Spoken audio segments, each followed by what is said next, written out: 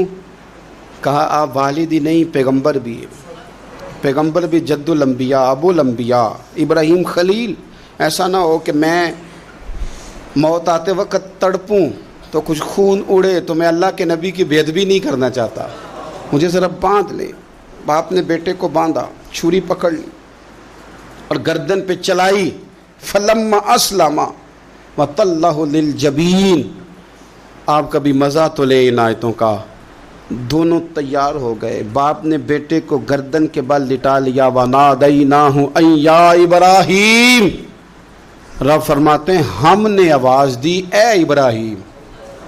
آپ کبھی دیکھیں کوئی بندہ کام کر رہا ہو تو پیچھے سے کوئی دیکھنے والا آواز، او ٹھہرنا ٹھہرنا ٹھہرنا ذرا مزہ لے۔ وَنَادَيْنَاهُ أَن يَا إِبْرَاهِيمُ۔ اللہ فرماتے ہیں ہم نے آواز دی اے ابراہیم، قد صدقت الرؤیا، آپ نے تو خواب سچ کر دکھایا ہے۔ اے ابراہیم آپ نے تو خواب سچ کر دکھایا۔ اِنَّا كَذَلِكَ نَجْزِي الْمُحْسِنِينَ، ہم اسی طرح نیکوں کو بدلہ دیتے ہیں۔ اِنَّ هَذَا لَهُوَ الْبَلَاءُ الْمُبِينُ، بے شک یہ بڑی آزمائش تھی، بے شک یہ کھلی آزمائش تھی۔ میں نے کہا تھا قرآن کی آیتوں کا بھی مزہ لیا کریں، یہ کھلی آزمائش تھی۔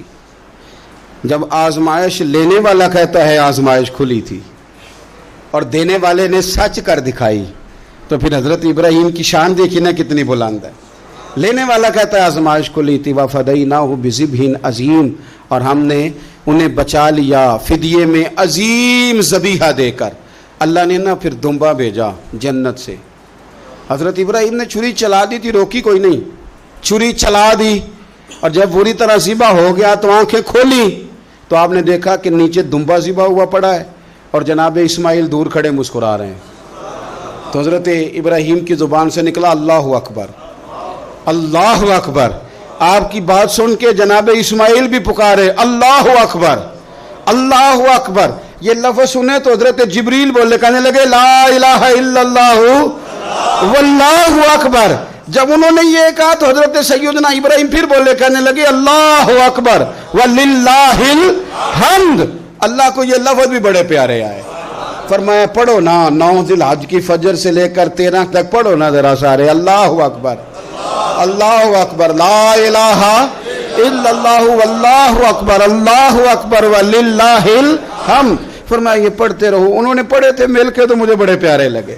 فرمایا ہم نے انہیں بچا لیا ایک فدیہ، عظیم فدیہ دے کے۔ وَتَرَكْنَا عَلَيْهِ فِي الْآخِرِينَ، اور ہم نے ان کے ذکر کو چھوڑا ہے آنے والوں کے لیے۔ کیا لفظ ہے قرآن کے، قربان ہونے کو دل کرتا ہے۔ یہ بات بیان کر کے پتہ کیا فرمایا؟ رب نے فرمایا، رب نے فرمایا، خدا خود میر مجلس بود، رب کریم نے فرمایا۔ کیا فرمایا؟ فرمایا سلام علی ابراہیم، قربان جائیں، سلام علی ابراہیم۔ کیا بات کہاں ختم ہو رہی ہے، کہاں پہنچ رہی ہے؟ کیا انداز؟ سلام علی ابراہیم، سلام علی ابراہیم۔ فرمایا سلام ہو ابراہیم پر، سلام ہو ابراہیم پر، سلام ہو۔ حضور فرمانے لگے غلاموں یاد رکھنا قربانی حضرت ابراہیم کا طریقہ ہے۔ یہ وہ طریقہ، کبھی بیٹے بھی کسی نے ذبح کیے ہیں، لے آئے میدانوں میں بیٹے ذبح کرنے، لے آئے۔ میرے نبی پاک سید عالم صلی اللہ علیہ وسلم نا شوق کرتے قربانی کا۔ بڑی پیاری چیز کوئی ہو نا تو بندہ کہتا ہے بڑی پیاری، بڑی لاڈلی، کہتا بیٹے یہ چیز ہے تیری، ذرا سنبھال لینا۔ بڑی قیمتی چیز ہو تو بندہ بیٹے بیٹیوں کہتا ہے آؤ نا تمہیں دکھاؤں۔ رسول پاک علیہ السلام فرمانے لگے اپنی لاڈلی بیٹی سیدہ فاطمہ الزہرا کو، حضرت زہرا پاک رضی اللہ تعالیٰ عنہ سے کہا فاطمہ ادھر آؤ، اپنی قربانی کے پاس آ کے کھڑی ہو جاؤ، میں تمہارا جانور ذبح کرنے لگا۔ اس کے پاس آ کے کھڑی ہو جاؤ، میں ذبح کرنے لگا ہوں، پاس آ جاؤ۔ ہمارے ہاں نا کاکروچ دیکھ کے چیخ مارنا فیشن ہے، چھپکلی دیکھ کے ڈر جانا فیشن ہے، جوان آدمی کو چوہے سے ڈر آتا ہے۔ تو میں نے کہا میاں تو جہاد کیسے کرے گا؟ اوہو بکرا ذبح ہو رہا ہے، پیچھے ہٹ جاؤ پیچھے ہٹ جاؤ۔ کیوں جی؟ کہتے ہیں میں پڑھا لکھا جو ہوں، میرے وہ پیسے جو ہیں۔ کیا بات کرتے ہیں آپ؟ دنیا میں سب سے نازک اور لطیف جسم میرے رسول پاک کا ہے، اور حضور اپنے دست مبارک سے جانور ذبح کرتے تھے۔ سب سے زیادہ نرم دل اللہ نے حضور کو دیا ہے، لیکن حضور نے 63 اونٹ حج کے موقع پر اپنے دست مبارک سے ذبح فرمائے. یہ کیا بات ہوئی؟ کس طرف چل گئی قوم؟ ایک آدمی کو نبی پاک صلی اللہ علیہ وسلم نے دیکھا تو اس نے ایک پیر بکری کی گردن پہ رکھا ہے اور اپنے ہاتھوں کے ساتھ چھری تیز کر رہا ہے. حکمت سے بھرا جملہ میرے نبی پاک کا. حضور فرمانے لگے تم اسے 2 موتیں دینا چاہتے ہو؟ ترغیب و ترہیب میں حدیث میں 2 موتیں دینا چاہتے ہو؟ کیوں نہیں تم نے پہلے ہی اس کو تیز کر لیا؟ 2 دفعہ مارنے کا کیا مطلب؟ اچھی طرح سے آپ جانور کو خریدیں، اچھی نیت سے لے کے اچھی طرح ذبح کریں، اور خود آپ پارٹیسپیٹ کریں. جب یہ کام ہو رہا ہو آگے بڑھیں، صحیح کر کے ذبح کریں اور پھر اس کو اچھے طریقے سے تقسیم کریں.